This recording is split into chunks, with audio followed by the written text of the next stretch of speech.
수년 전 제 딸이 살이 빠지도록 기도해달라고 기도 부탁을 제게 했습니다. 그래서 기도했지요. 그런데 살이 빠지지 않았습니다.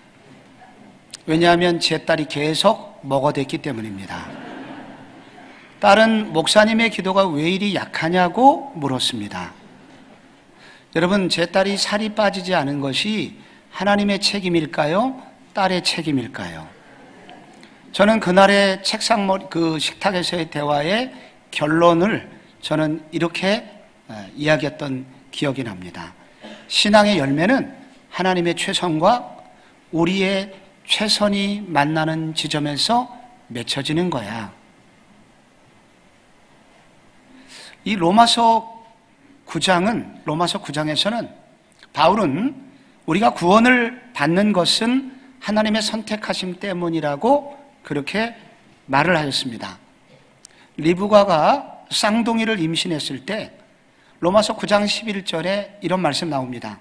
그 자식들이 아직도 태어나지도 않았고 그 자녀들이 무슨 선이나 악을 행하지도 아니한 때에 택하심을 따라 되는 하나님의 뜻이 행위로 말미암지 않고 오직 부르시는 이로 말미암아 서게 하려 하사, 여기 하나님의 선택에 따라서 이스라엘 백성들에게 바로 구원이 임하기도 하고 임하지 못하기도 했다는 것입니다. 우리는 자동적으로 질문이 나옵니다. 그럼 우리는 아무것도 할 것이 없겠네. 만약에 내가 지옥에 간다면 그것은 하나님의 책임이 아닌가? 하나님이 나를 선택해 주지 않아서. 전도할 필요가 뭐가 있겠어요? 이미 하나님이 다 택하신 자들이 있는데 전도 무용론이 여기서 나옵니다. 그런데 이 로마서 10장을 오늘 우리가 읽었는데 이 로마서 10장에 보면 구원에 대한 인간의 책임이 나옵니다. 구원은 하나님의 절대 주권으로 주어지지만 그것을 구원을 내 것이 되게 하는 것은 인간의 책임이 있다. 구원을 받지 못하는 것도 인간의 책임이 있다고 말하고 있습니다. 그러니까 로마서 9장과 10장은 헷갈린 거예요. 구원은 전적인 하나님의 선택이라고 말하면서 동시에 하나님의 구원이 성취되려면 인간의 책임이 요구된다. 논리학에서는 이런 것을 이율배반이라고 부릅니다. 모순이지요. 그래서 이 로마서 9장과 로마서 10장 사이에 이 하나님의 주권과 인간의 책임에 관한 신학자들 사이에 많은 논쟁과 이견들이 있었습니다. 그만큼 이 주제는 어려운 것이라는 거예요. 이 논쟁이 크게 두 가지로 요약이 됩니다. 첫째는 하나님의 절대 주권을 강조하는, 하나님이 주권적으로 우리를 선택하셨다라고 믿는 사람들입니다.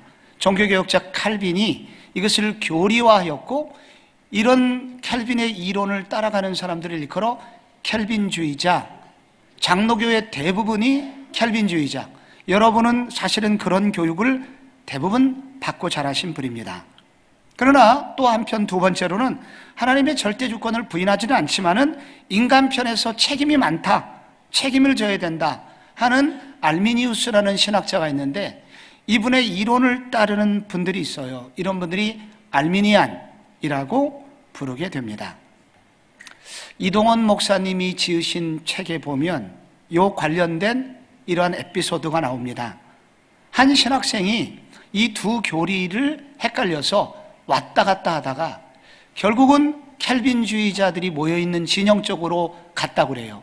그랬더니 이 켈빈주의자들이 너 어떻게 왔냐 물었고 아무리 생각해봐도 켈빈주의가 조금 더 성경에 맞는 것 같아서 내가 여기를 선택해서 오게 됐다고 말을 했습니다.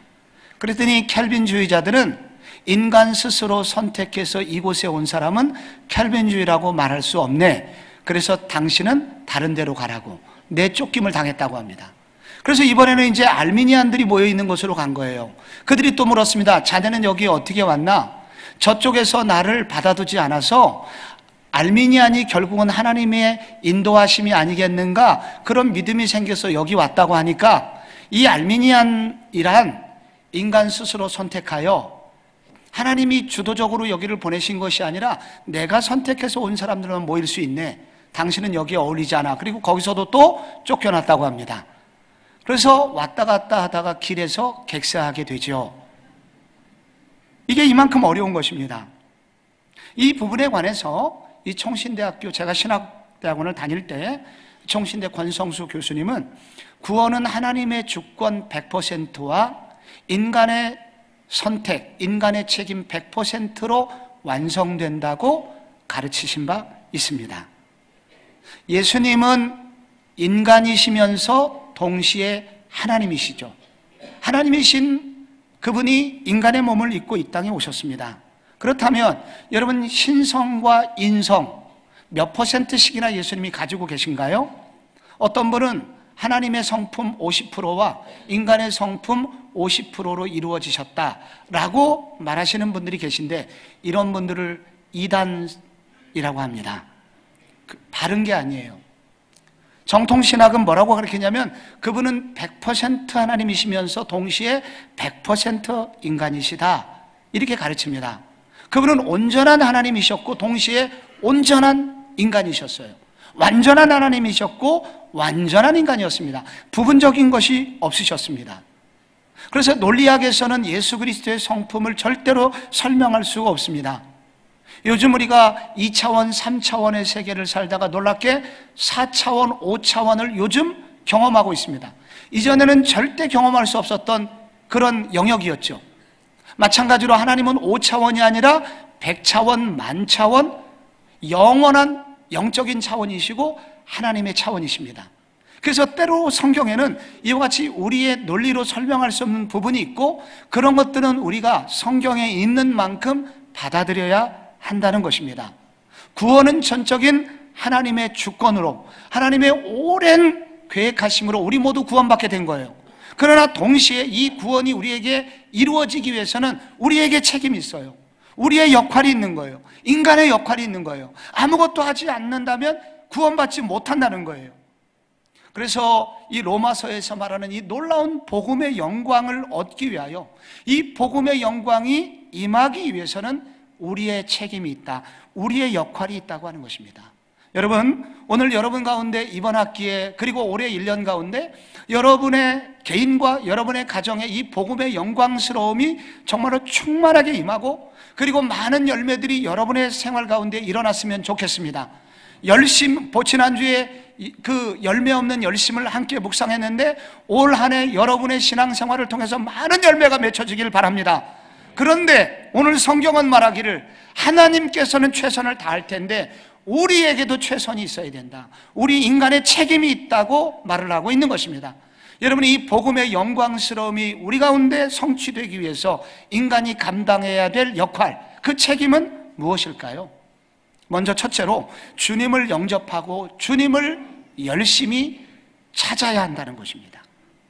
여러분, 11절에 보면 성경에 이르되 누구든지 그를 믿는 자는 부끄러움을 당하지 아니하리라 하니 유대인이나 헬라인이나 차별이 없음이라. 한 분이신 주께서 모든 사람의 주가 되사 그를 부르는 모든 사람에게 부요하시도다. 정말 하나님은 부요하신 분이에요. 여러분, 여기 누구든지, 구원은 차별이 없다, 차별이 없다. 모든 사람에게 부요함을 주시기 위하여 하나님은 이 복음을 준비하셨다라고 말씀하십니다. 과거 우리 사이에 아픔이 있다면 차별이 있었다는 것입니다. 요즘도 많은 차별이 있어요. 먼저 성차별. 남성과 여성이 직장 생활할 때 여성은 많은 불이익을 받습니다. 또 아이를 갖는 것 때문에 어려움을 당해 왔었습니다. 지금도 그런 여성차별은 아직도 끝나지 않고 있습니다. 지역차별이 있습니다. 어떤 지역 출신들은 승진해서 누락되는 일이 자주 있었습니다. 이것이 민족 분열의 아픔이 되기도 했습니다. 학력차별이 있습니다. 같은 점수를 맞아도 어떤 상사가 같은 고등학교를 나오면 그 사람에게 점수를 더 주게 됩니다. 외모차별이 있습니다. 요즘은 특별히 심해서 키와 외모에 따라서 취직이 되기도 하고 안 되기도 합니다.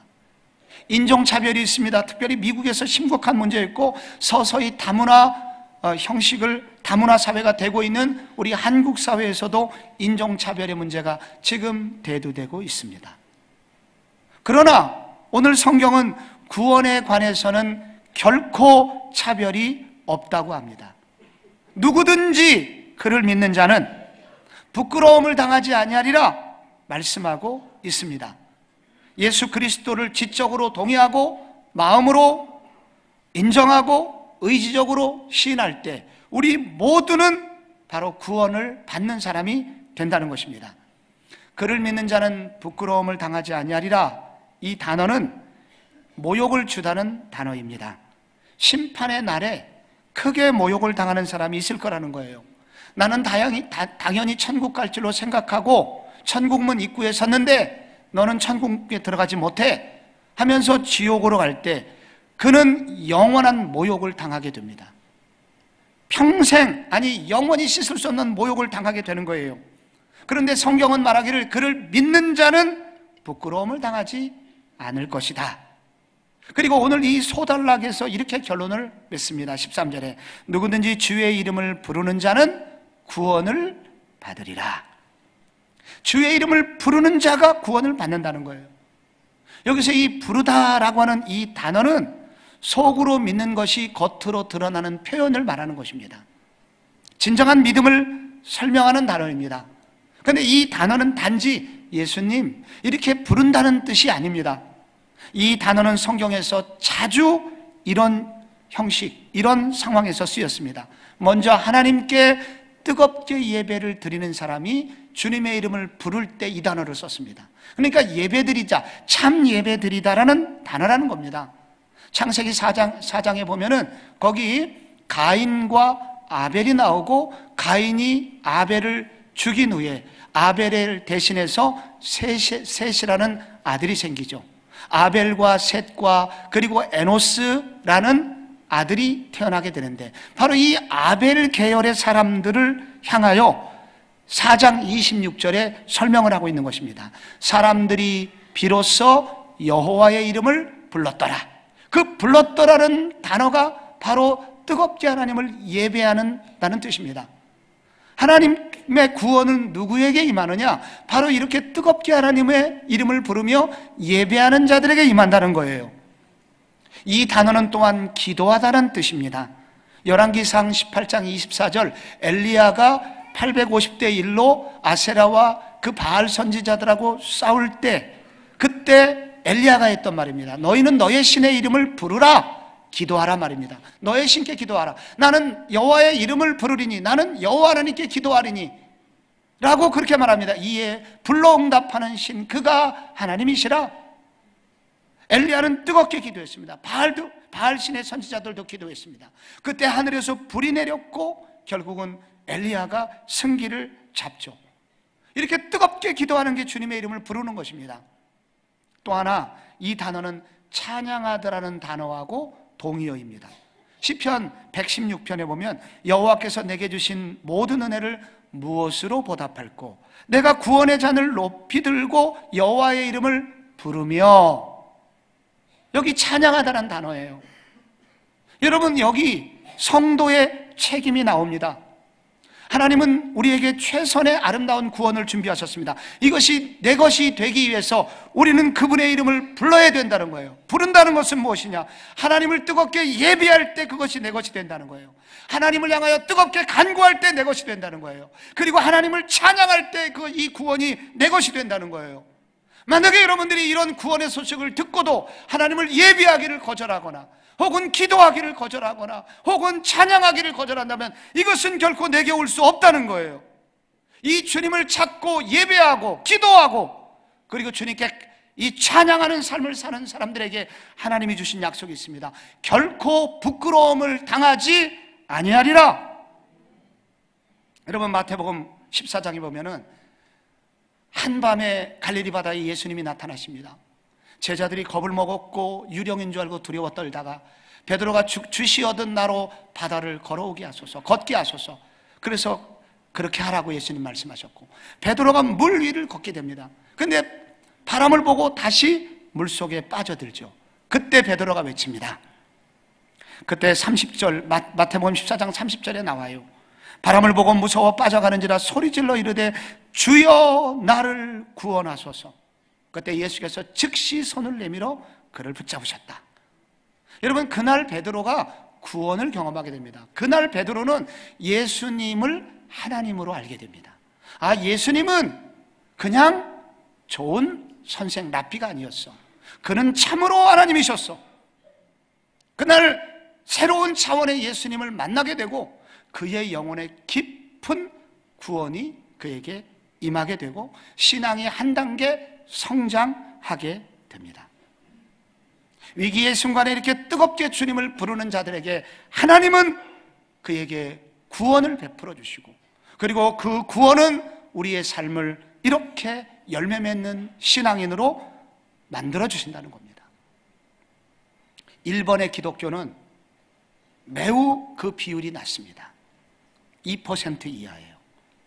그럼에도 불구하고 일본의 기독교가 상당한 영향력을 지금까지 미치고 있는 이유는 100년 전 전설적인 목사 가가와 도요이코라는 빈민의 아버지라고 불리었던 신실한 목사님의 영향을 받은 후손들 때문이라고 많은 사람은 얘기합니다.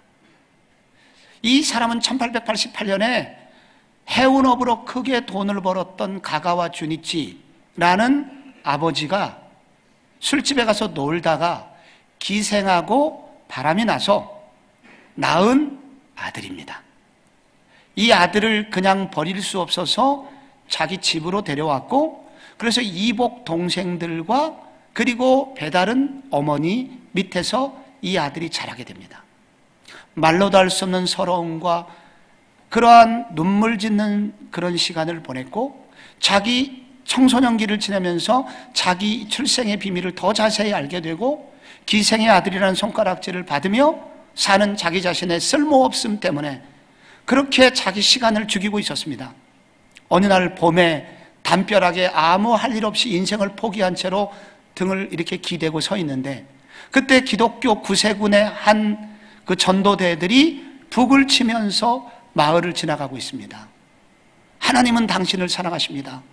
뭐 이렇게 말하지는 않았겠죠. 하나님이노 당신을 사랑하니문이다. 아마 그랬겠죠. 그렇게 막 지나갔던 거예요. 그러니까 가가와 도요이코가 말하기를 질문을 했습니다. 하나님이 기생의 아들도 사랑하십니까? 전도대원이 말했습니다. 하나님은 누구든지 사랑하십니다. 그래서 그날 이 가가와가 예수 그리스도를 영접하게 되었고, 좋은 목회적 스승을 만나서 그가 참 복음의 삶이 무엇인지를 깨닫고 이후에 빈민들을 위해서 열심히 살았고, 빈민을 사랑하되 어느 정도였냐면 이 변비 때문에 이 고통하고 있는 사람의 똥꼬를 침으로 녹여서 결국은 빨아내서 그 사람을 치료해 주길 정도로 이 가가와 도요이코는 빈민들을 사랑하였습니다. 중국의 장개석 총통의 부인 송미령 여사께서 이 가가와 도요이코를 존경하게 되었고, 이분의 삶을 때문에 영향을 많이 받게 되었습니다.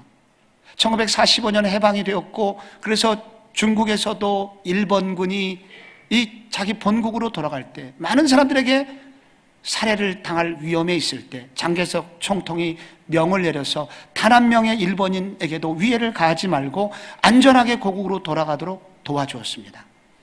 가가와 도요이코 목사님의 선한 행실 때문이었습니다. 그날 여러분 구세군 전도대가 지나갈 때 여러분 이 가가와 목사님이 가가와 청소년이 했던 것을 기억해 보십시오. 누구든지 주의 이름을 부르는 자는 구원을 얻으리라. 그가 지나가는 전도대에게 믿음의 손을 내밀었어요. 그리고 그 예수 그리스도를 영접했어요. 그리고 그 예수 그리스도를 따라가기를 힘을 썼어요. 그리고 그 결과 일본 기독교의 아름다운 영향력을 맺히게 된 것입니다.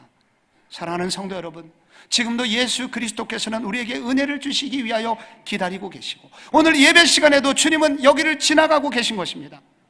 여러분 찬송가 가사대로 손 내밀어 주를 만져라 주 지나신다. 너의 외타는 외침을 주 들으시리. 주님 너의 모든 것을 채워주시니 손 내밀어 주를 만져라 주 지나신다. 여러분 사랑하는 성도 여러분, 여러분의 한 학기가 열매를 맺기 위해서 주님을 찾으시는 여러분 되시기 바랍니다. 주님을 뜨겁게 예비하시기 위해서 예배에 정성을 좀 쏟으시기를 바랍니다. 여러분 조금 게으름을 버리고 기도의 자리에 나가시기 바랍니다.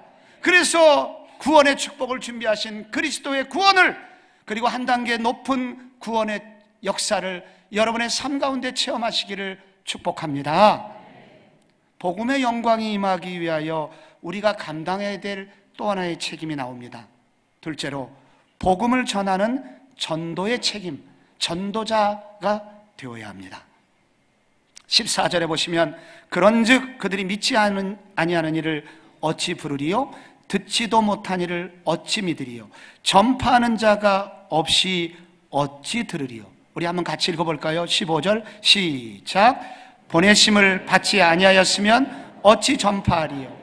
기록된 바 아름답도다 좋은 소식을 전하는 자들의 발이요 함과 같으니라.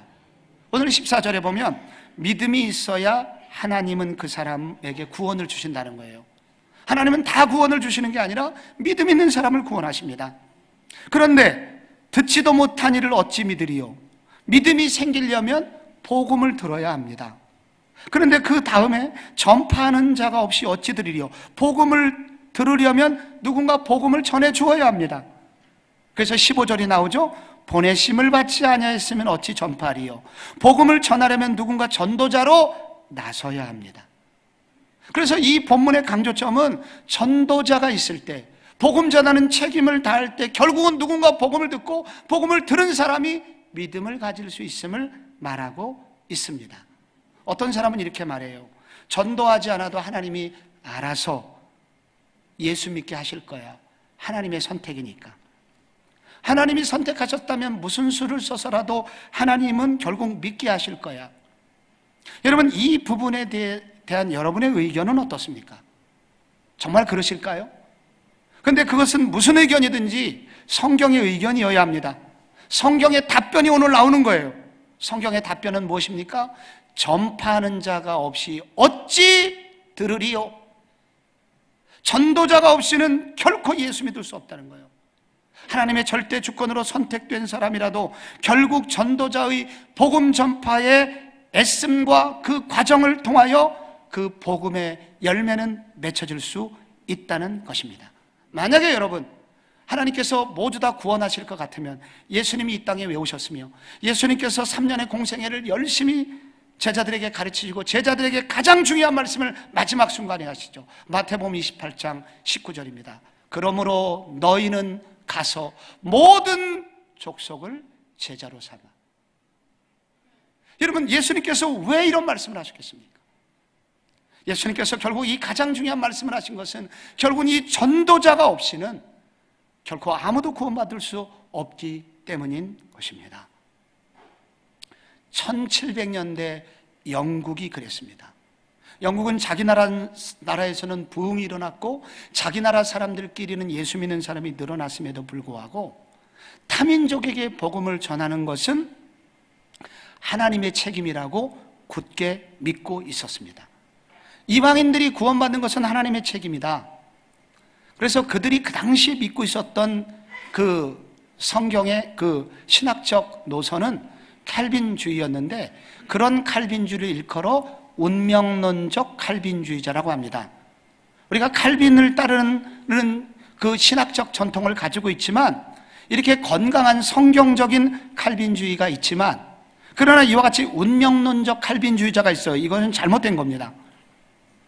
그때 영국의 윌리엄 캐리라는 그런 젊은이가 있었고 그는 성경을 읽다가 이 복음에 대한 불붙는 가슴을 갖게 되었고 내가 이 복음 전파에 대한 사명을 감당해 되기 위해서 주님께 기도합니다. 무엇을 해야 됩니까? 그때 그의 마음에 저 멀리 있는 인도의 영혼들이 떠오르게 됩니다. 인도의 수억의 영혼들이 죽어가고 있음을 성령께서 알려주신 겁니다. 그래서 총회 교단본부에 나를 인도 선교사로 보내달라고 편지를 보내게 됐는데 그 교단본부에서 답신이 옵니다. 하나님이 이 교도를 구원하신다면 그분이 하실 것일세. 이것은 우리의 책임이 아니라는 거죠. 그런데 윌리엄 캐리가 그 말에 노면을 했습니다.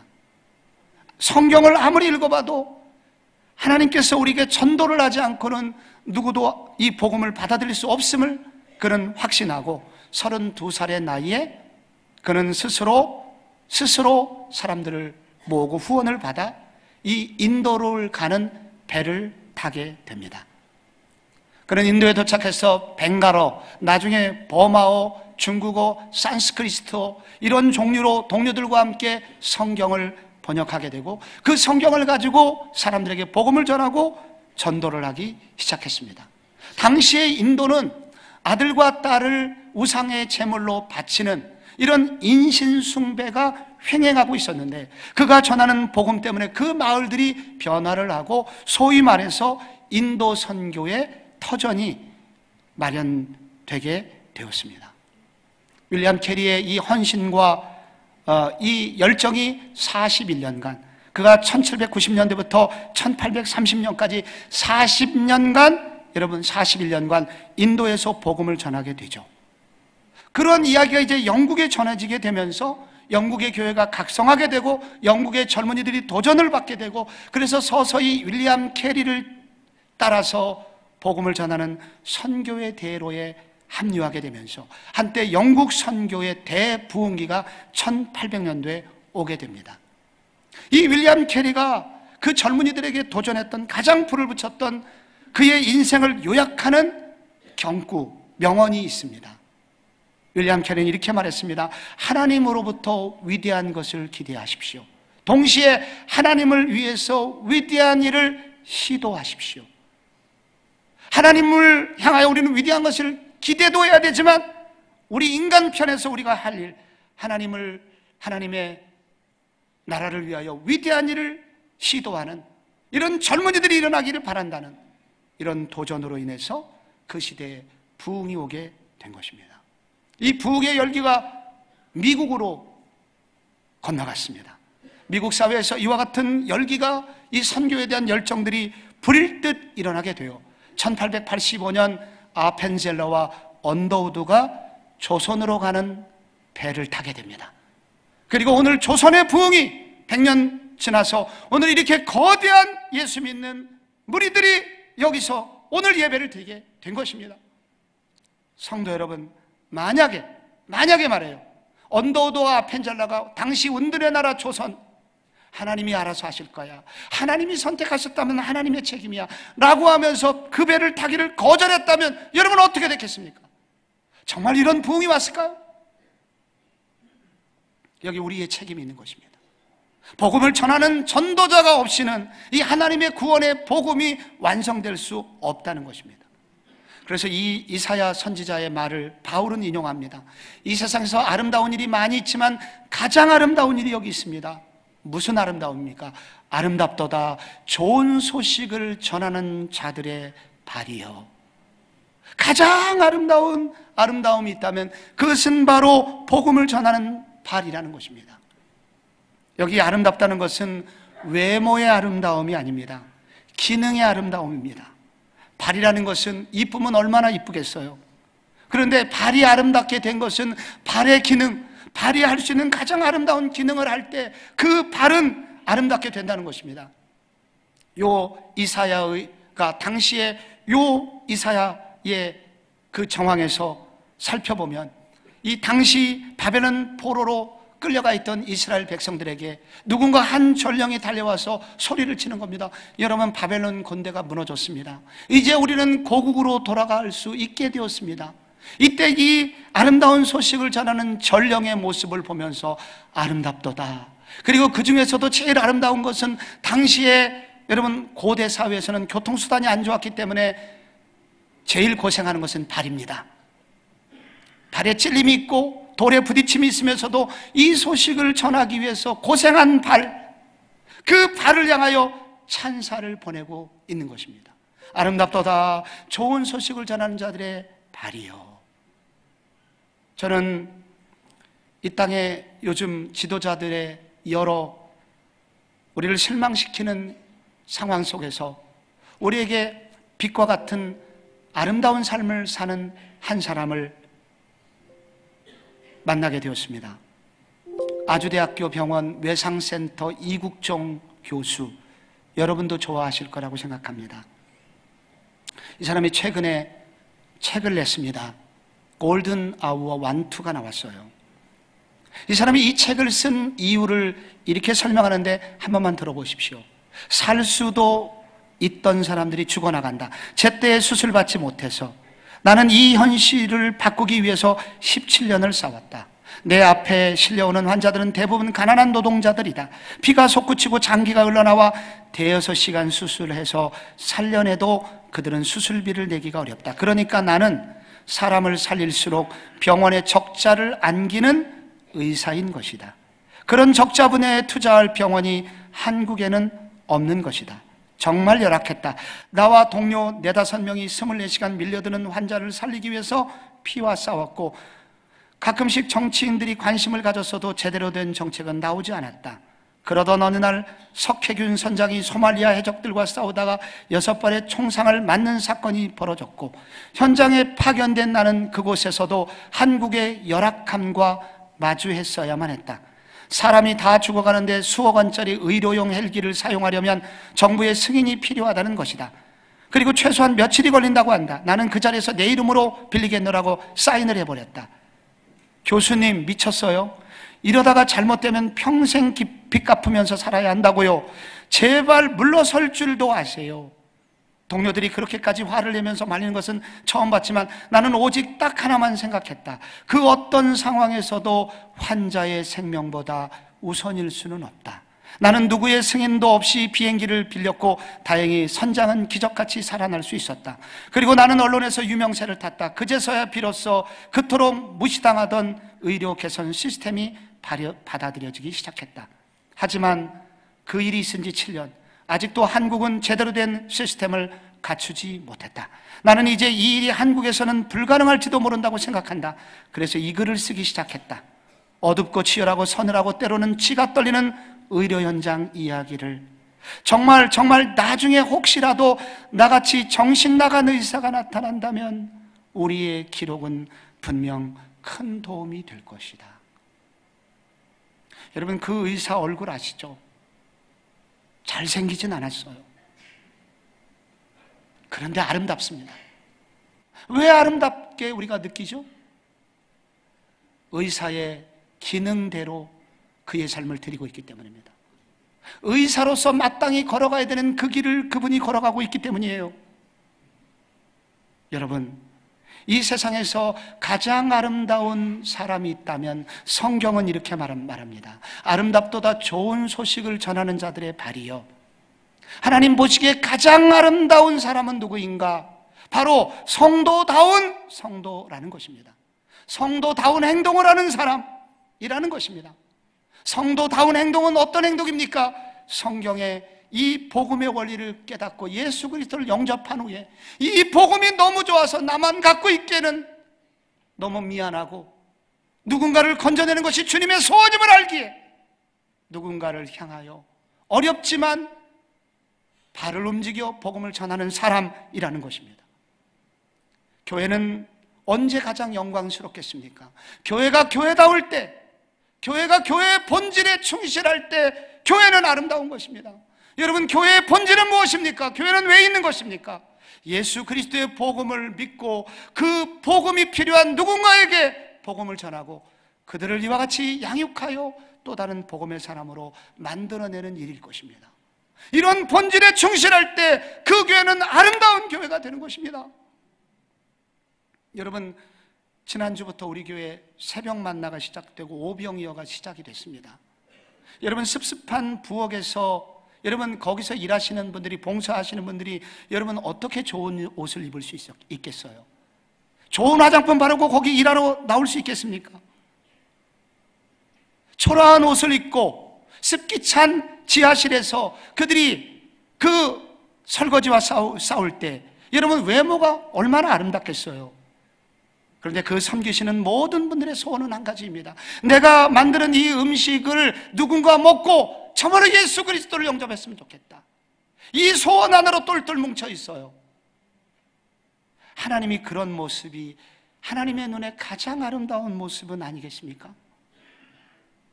오늘 우리가 성도로서 마땅히 이 길을 걸어가야 합니다. 가장 아름다운 이 길. 오늘 이 이국종 의사의 이 이야기를 읽으면서 저를 가장 가슴 아프게 하고 저를 울렸던 부분은 이 부분입니다. 나는 오직 딱 하나만 생각했다. 어떤 상황에서도 환자의 생명보다 우선하는 일은 없다. 여러분, 이것은 의사가 할 얘기가 아니라 정말로 그리스도인이 해야 될 얘기가 아니겠습니까? 어떤 상황에서도 우리는 다른 것 말고 오직 영혼을 구원하는 한 가지만 생각하는 삶, 그것이 성도의 삶이어야 하고 교회의 사명이 아닐까요?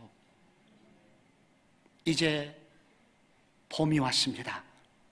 농부들이 열심히 씨를 뿌리고 있습니다. 가을의 추수를 기대하면서 사랑하는 성도 여러분, 우리가 가을의 추수를 아름다운 열매를 맺기 위해서 우리는 씨를 뿌려야 합니다. 하나님의 최선과 우리의 최선이 만나는 지점에서 열매가 맺는다는 사실을 기억하셔야 합니다. 아름다운 열매를 기대하며 성도 여러분, 기도의 씨를 뿌려주시기 바랍니다.